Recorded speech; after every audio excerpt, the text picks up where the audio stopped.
The zeros of a polynomial function are the places where the graph crosses through the x-axis.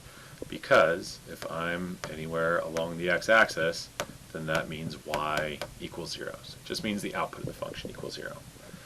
Now, if some location a along the x-axis is a 0, then that means x minus a, if we write it in the form of a factor, is a factor of the function. So if a graph is going to cross through 3, 0, then x minus 3 will be a factor of our polynomial function. If it goes through -4, for example, then that means x minus -4 or x plus 4 will be a factor of our function. So that means we can work backwards. If we know the zeros of a polynomial function, we can write those zeros in factor form, FOIL them out, and then come up with the polynomial function that has those zeros.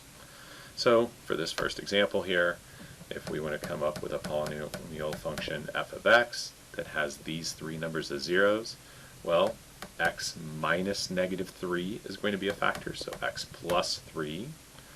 X minus 0, or just x, is going to be a factor.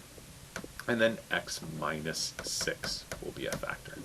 So I just need to multiply all of this out to get my polynomial function in standard form. So I can go ahead and distribute the x here first. So we get x squared plus 3x times x minus 6. And now I just need to FOIL these two binomials.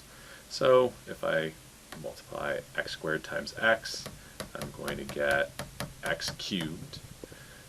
Outer x squared times -6 is going to give me -6x squared. Inner, I'm going to get a positive 3x squared. And then my last is going to be 3x times -6, so minus 18x. And then we should just gather up our like terms. So we get f of x equals x cubed minus 3x squared minus 18x is a polynomial function that has -3, 0, and 6 as zeros. Now, not all zeros of polynomial functions are rational. We know that we can end up with solutions to quadratic equations or higher order polynomials that have square roots in them. So given that 4 plus root 3 and 4 minus root 3 are zeros, then we can use those to find what the polynomial function is. So if we do the same sort of thing, so I go f of x equals, and so it's always x minus whatever the 0 is going to be a factor. So it's going to be x minus, now I need to put it in a set of parentheses, 4 plus root 3 is a factor. And then the same thing, x minus 4 minus root 3 is a factor. So it's x minus whatever the 0 is a factor of our polynomial. So I've got some FOIL work to do here, but before that I'm going to distribute these negatives inside my parentheses. So I'm going to have x minus 4, and then distributing this negative here as well, I'm going to have minus root 3, and then same thing over here, negative x minus 4, and then distribute that negative, I get plus root 3. So it's not technically a FOIL question, but I just need to make sure that everything from the first set of parentheses multiplies to everything in the second set of parentheses. So I'm going to do that first with the x. So x times x, I'll move over here, it's going to give me x squared. I'm going to take that x and multiply it times the -4 over here, so I get -4x. Then I'm going to take that x and multiply it times the last term, that root 3, so I'm going to have plus x root 3. I'm just writing it that way so that I don't get confused and think that the x is underneath the square root symbol. Now I need to make sure that this -4 over here multiplies everything in the second set of parentheses. So I'm going to get -4x.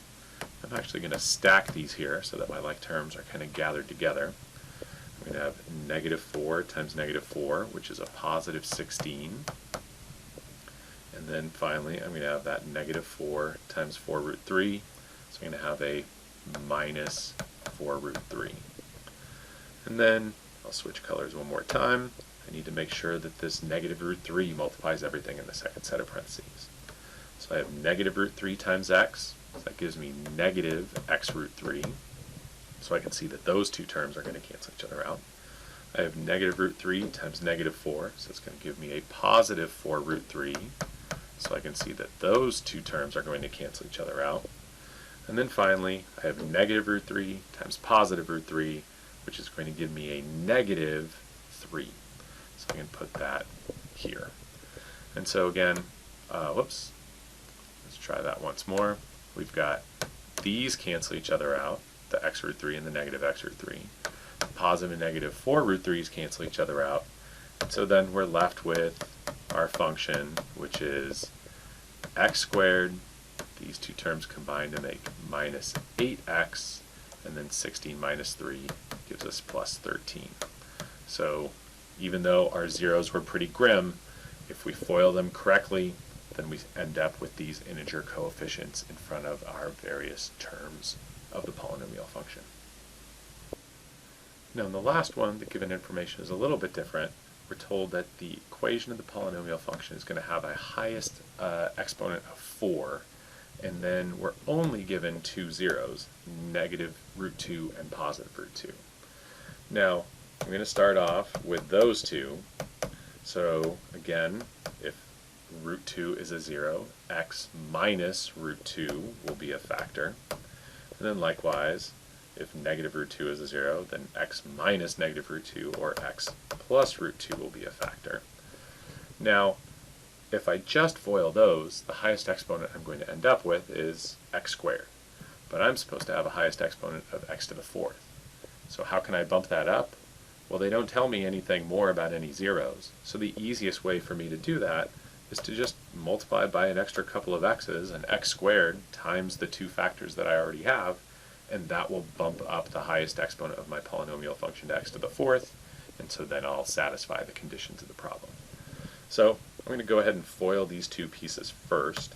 So I've got, let's try that again, x times x is x squared. I kind of have a difference of squares pattern here, so I've got x times positive root 2 and x times negative root 2, so those are just going to cancel each other out. And so then my lasts are negative root 2 times positive root 2, which is going to give me negative 2. So that's in a set of parentheses, and I still have that x squared out here. So now I just need to distribute that x squared, and I've got x to the 4th minus 2x squared. So I certainly could have chosen a more complicated way of increasing my exponent. I could have multiplied by x plus 7 and x minus 2 if I had wanted to, but I might as well multiply by something that will give me a pretty easy pathway to getting this highest exponent of 4. So that's why I chose to just bump things up by multiplying by that x squared. The one other thing that I'll mention is that any irrational zeros always show up in conjugate pairs. So right here, we could have just been told that 4 plus root 3 was a 0, and that would have implied automatically that 4 minus root 3 would be a 0. Or likewise on this one, if we're just told that root 2 is a 0, then that means automatically that negative root 2 is a 0. And that's also true for any imaginary zeros that a polynomial function might have. And yes, they can have imaginary zeros. So if we're told that negative 3i is a 0 of a polynomial function, then that means that positive 3i will also be a 0. Or if I have 1 plus 5i, then that implies that 1 minus 5i is also a 0. So any zeros that are irrational or any zeros that are complex, they always come in these conjugate pairs. So if we're only told one of them, the second one we know by this rule.